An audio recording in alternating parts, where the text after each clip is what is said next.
Episode के starting में past का सीन दिखाया जाता है जब जियूक सोनी की मॉम के घर में रहने आया था। सोनी की मॉम उसकी दादी को जानती थी, इसलिए उन्होंने ही उसे यहाँ के बारे में बताया था। वो उसे अंदर लेकर आती है और बताती है कि मेरी एक बेटी भी है। फिर उससे प्रॉमिस लेती है कि मेरी बेटी को तुम्हारे यहाँ आने के बारे में नहीं पता चलना चाहिए, तुम्हें इसे एक सीक्रेट रखना होगा। वो पूछता है कि क्या वो आपके साथ नहीं रहती, तो वो कहती है कि नहीं, लेकिन अगर वो आ गई तो तुम्हें उससे बच के रहना होगा। तब वो भी उन्हें प्रॉमिस कर लेता है। फिर हम प्रेजेंट में देखते हैं कि सोनी को जियूक के इस सच के बारे में पता चल गया था। वो पूछती है कि जो इस नोटबुक में जियूक है वो तुम ही हो ना। वो बताता है हाँ। तो वो कहती है कि इसका मतलब तुम पहले भी यहाँ रह चुके हो, मतलब कि तुम मेरी मॉम के बेटे ही हो और तुम्हें ये पता था कि मैं भी उनकी बेटी हूँ। वो कहता है हाँ मुझे पता था, लेकिन मैं तुम्हें एक्सप्लेन करता हूँ। पर वो तो उससे बहुत ज़्यादा नाराज़ थी, उसे जाने को बोल देती है। लेकिन वो कहता है कि मैंने तुम्हें इसलिए नहीं बताया क्योंकि मैंने तुम्हारी मॉम से इस बात को सीक्रेट रखने का प्रॉमिस किया था, लेकिन मुझे जरा भी आइडिया नहीं था कि मैं तुमसे प्यार करने लगूंगा। अब वो तो जान ही रहा था, तो सोनी खुद ही गुस्से में जाने लगती है। वो कहता है कि इसमें उनकी गलती नहीं है। तो वो कहती है कि सारी गलती उनकी ही है। वो सबसे मतलबी इंसान थी, उनकी वजह से डैड की मौत हुई थी, लेकिन उन्हें रिग्रेट भी नहीं हुआ। मुझे तो यकीन नहीं हो रहा कि उन्होंने उसके बाद भी तुम्हें रख लिया, वो तुम्हारी मॉम बनकर रही। फिर गुस्से में चली जाती है। तब जियो भी उसके पीछे चलाता है। जायन ने उन दोनों की बातें सुन ली थी। जियूक सोनी को रोकने के लिए जाता है, लेकिन वो रुकती नहीं और अपनी मॉम से इसका जवाब मांगने के लिए टैक्सी लेकर नर्सिंग होम के लिए निकल जाती है।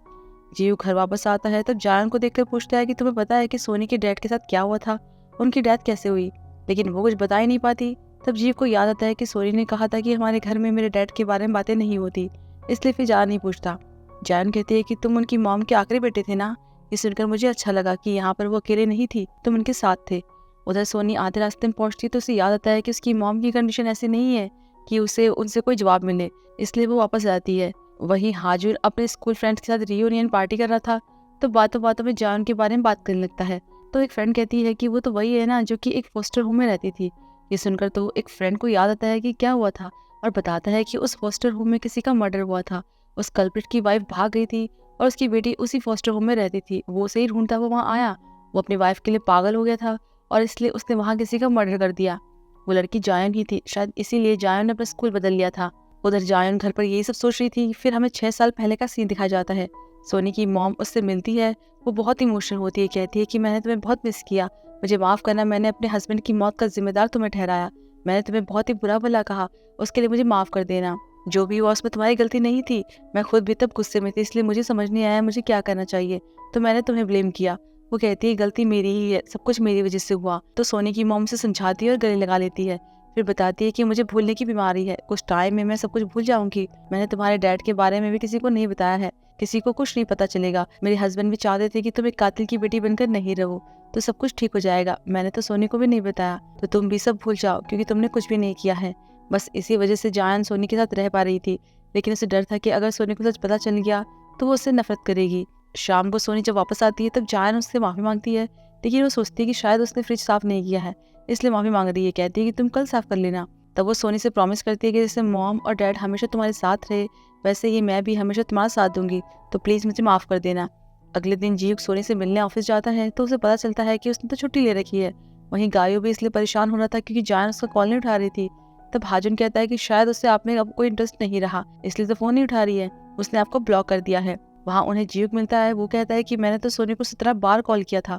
गायो बताता है कि मैंने तो 30 बार किया। तो हाजुन कहता है कि ये ज़्यादा नहीं हो गया, 5 कॉल के बाद भी अगर कोई फ़ोन ना उठाए इसका मतलब आप दोनों की कहानी का एंड हो गया है। जियूक को सोनी का कुछ पता नहीं चल रहा था, वो अपनी मॉम के पास भी नहीं गई थी। तो गायो कहता है कि कहीं वो अपने डैड की कब्र पर तो नहीं गई। तब हाजुन को समझ आता है कि अच्छा, उस इंसिडेंट में सोनी की डैड की मौत हुई थी। जियूक पूछता है कि कौन सा इंसिडेंट। तो बताता है कि वो फोस्टर होम चलाते थे, इसलिए एक डैड अपनी बेटी को ढूंढने के लिए वहाँ आया और उसने वहाँ पर मर्डर कर दिया। जियूक समझ आता है कि इसलिए सोनी अपनी मॉम से नफरत करती है। तभी उसे आइडिया आता है कि क्यों ना गायो सोनी को फ़ोन करे, वो उसका फ़ोन ज़रूर उठाएगी और बदले में वो खुद जायन को फ़ोन करेगा। तो गायो सोनी को कॉल करके पूछता है कि तुम कहाँ पर हो।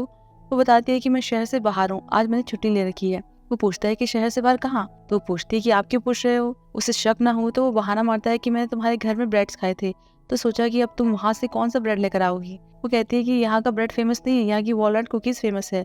ये सुनकर तो जियूक समझ आता है कि वो कहाँ पर होगी। अब गायो से जायन को कॉल करने के लिए बोले, इससे पहले ही वो सोने को ढूंढने के लिए चला जाता है। गायो तो गुस्से में चिल्लाता है कि हाजुन इसे जॉब से निकाल दो। तो वो कहता है कि पहले उसे जॉब पर रखना होगा क्योंकि उसने तो जॉब पहले ही छोड़ दी है। वहीं घर पर जायन ने अपने ऑडियो ड्रामा की स्क्रिप्ट पूरी कर ली थी। तभी सॉन्ग आती है और कहती है कि मैं तुम्हारे इस ऑडियो ड्रामा में काम नहीं कर सकती, क्योंकि मेरी वजह से युन और राइटर मिंजी का ब्रेकअप हो गया है, इसलिए वो अब मेरे साथ काम नहीं करना चाहती और मैंने और युन ने फैसला किया है कि हम हमारे बच्चे को पालेंगे। इसमें तुम हमारा साथ दोगी ना? ये सुनकर तो जॉन बहुत सरप्राइज होती है, लेकिन बच्चे का नाम सुनकर बहुत खुश होती है। कहती है कि मैं हमेशा साथ रहूंगी। इसके बाद सॉन्ग चेकअप के लिए हॉस्पिटल निकल जाती है और वहाँ मिंजी स्टूडियो आती है। गुस्से में युन को थप्पड़ मारकर कहती है कि उस बच्चे के लिए तुम मुझसे ब्रेकअप कर रहे हो जिसके डैड का कुछ अता पता नहीं है, लेकिन उस बच्चे के पैदा होने के बाद तुम्हें जरूर अफसोस होगा। उधर जियो सोनी को ढूंढने उसकी मॉम के पुराने घर पहुंचता है। वहाँ जियो को देखकर सोनी बहुत चौंक जाती है। कहती है कि मॉम तुम्हें यहाँ लेकर भी आई थी, लेकिन तुम्हें मेरे यहाँ होने के बारे में कैसे पता चला? वो कहता है कि मुझे तुम्हारी चिंता हो रही थी, लेकिन अगर तुम्हें मेरा यहाँ आना अच्छा नहीं लगा तो मैं चला जाता हूँ। तब वो पूछती है कि यहाँ पर सब कुछ खाली क्यों है? मैं यहाँ मॉम की डायरी ढूंढने आई थी। वो बताता है कि नर्सिंग होम जाने से पहले उन्होंने यहाँ से सब कुछ हटा दिया था और मॉम यहाँ पर इसलिए वापस आई थी क्योंकि उन्होंने कहीं पढ़ा था कि अगर आप उस जगह वापस जाते हो जहाँ आपने बचपन बिताया हो, आपकी लाइफ और आपकी बीमारी धीमी हो जाती है। शायद उन्हें लगा होगा कि उनकी बीमारी भी धीमी हो जाएगी और मुझे भी उन्होंने मेरी दादी के जोर देने पर ही अपने साथ रखा था। सोनी को लगता था कि उसकी मॉम उससे बिल्कुल भी प्यार नहीं करती। तब जियो को उसे उसकी मॉम की वीडियो दिखाता है जिसमें वो सोनी को बहुत याद कर रही थी। दूसरी तरफ युन और सॉन्ग हॉस्पिटल आए हुए थे। तब युन को टेंशन में देखकर सॉन्ग पूछती कि क्या तुम्हें इस बच्चे पर अफसोस हो रहा है? पहले तो वो मजाक में बात टालने लगता है, लेकिन जब वो जोर देती है तो कहता है कि मुझे थोड़ी देर के लिए रिग्रेट हुआ था, लेकिन फिर अब सब कुछ ठीक है। वो सॉरी भी कहता है, लेकिन वो कहती है कि मुझे अच्छा लगा तुमने सच कहा, लेकिन मन ही मन में उसे बहुत बुरा लग रहा था। वो नहीं चाहती थी कि युन को बाद में इसके लिए रिग्रेट हो, इसलिए ब्रेकअप करके चली जाती है। और वहाँ जियो सोनी को बताता है कि जब तुम घर आती थी तो मॉम मुझे पहले ही बता देती थी, इसलिए मैं लाइब्रेरी चला जाता था और हम एक बार मिल भी चुके हैं। सोनी को तो याद नहीं था। तो दिखाया जाता है कि उसके डैड की फर्स्ट डेथ एनिवर्सरी के टाइम जब वो घर पर आई थी तब उसे सिगरेट पीने के लिए लाइटर चाहिए था, तो जियो ने उसे लाइटर दिया था। सोनी बहुत सरप्राइज होती है कि वो लड़के तुम थे। साथ ही वो ये भी बताता है कि शादी के बाद में चला गया था क्योंकि मुझे तुमसे प्यार हो गया था, लेकिन मैं मॉम से किया प्रॉमिस नहीं तोड़ना चाहता था, इसलिए दूर हो गया। इससे सोनी थोड़ा नाराज हो जाती है और यहाँ से चलने का कहती है। इस बीच जान घर पर अकेली थी तो मौके का फायदा उठाकर उसके डैड, जो कि अभी जेल से छूटे थे, वो घर में घुस जाते हैं क्योंकि वो उस पर नजर रख रहे थे और उन्होंने इस सॉन्ग को घर से जाते हुए देख लिया था। तो वो दरवाजे का लॉक तोड़कर अंदर घुस जाता है। जान तो लाउड म्यूजिक सुन रही थी इसलिए उसे कुछ पता नहीं चलता, लेकिन जैसे लाइट ऑफ होती है तो वो नीचे आती है तो अपने डैड को देखकर बहुत ज्यादा डर जाती है और वो उसे डराने भी लगता है। तो जान अपना फोन उस पर फेंक कर अपने रूम में भाग जाती है और अंदर से दरवाजा बंद कर देती है। सोनी उसे कॉल कर रही थी लेकिन वो उठा नहीं रही थी, इसलिए उसे चिंता होने लगती है कि वो हमेशा मेरा कॉल उठाती है, कहीं कुछ प्रॉब्लम तो नहीं है। जीक पूछता है कि बात क्या है, तब वो बताती है कि जिसने मेरे डैड को मारा वो जेल से छूट गया है, तो कहीं वो उसे कुछ करना दे। वो अभी शहर से दूर थे तो उन्हें घर पहुंचने में टाइम था, इसलिए जीव गायू को फोन करके उसे सोनी के घर जाने को बोल देता है। वहाँ जायन के डैड दरवाजा तोड़कर जायन के रूम में घुस जाता है, उसे बहुत मारता है, पूछता है कि बता तेरी मॉम कहाँ है? मैं पहले भी बस यही पूछने के लिए आया था, लेकिन इस घर में रहने वाले आदमी की वजह से मुझे जेल जाना पड़ा, तो बता कि वो कहाँ है।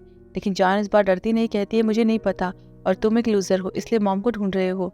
तो वो सोने के नाम पर उसे डराने लगता है, कहता है कि वो आती ही होगी तो अब तेरी वजह से वो भी मारी जाएगी। अगर तूने सच नहीं बताया तो तेरी आंखों के सामने उसे भी वैसे मार डालूंगा जैसे कि उसके डैड को मारा था।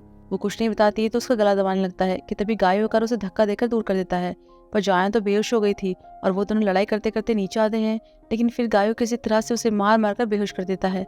इतने में जायन उठ जाती है और फटाफट से नीचे आती है। उसे देखकर गायो उसे गले लगा लेता है, पूछता है तुम ठीक तो हो ना? वो कहती है हाँ। फिर वो कहता है कि तुम ठीक हो तो सब कुछ ठीक है। थोड़ी देर में पुलिस और मेडिकल टीम भी पहुंच जाती है।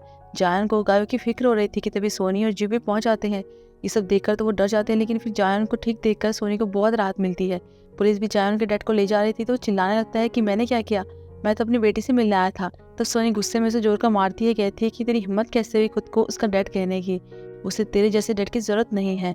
ये सुनकर तो जायन बहुत ज्यादा चौंक जाती है, पूछती है कि तुम्हें सच पता था कि मैं उसकी बेटी हूँ, फिर भी मुझे अपने साथ रखा? सोनी बताती है कि मैं तुम्हें खोना नहीं चाहती थी, तुम्हें देखकर मुझे एहसास हुआ कि तुम्हें मेरी जरूरत है, तुम्हारी लाइफ कितनी पेनफुल रही है, इसलिए अपने डैड की तरह मैं तुम्हें भी खोना नहीं चाहती थी।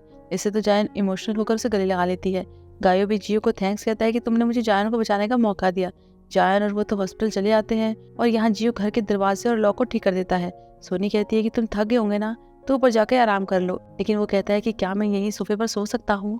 वहाँ हॉस्पिटल में जायन गायो से मिलने आती है और पहले तो उसे बचाने के लिए थैंक्स कहती है, फिर उसकी वजह से उसे जो चोट लगी उसके लिए सॉरी कहती है।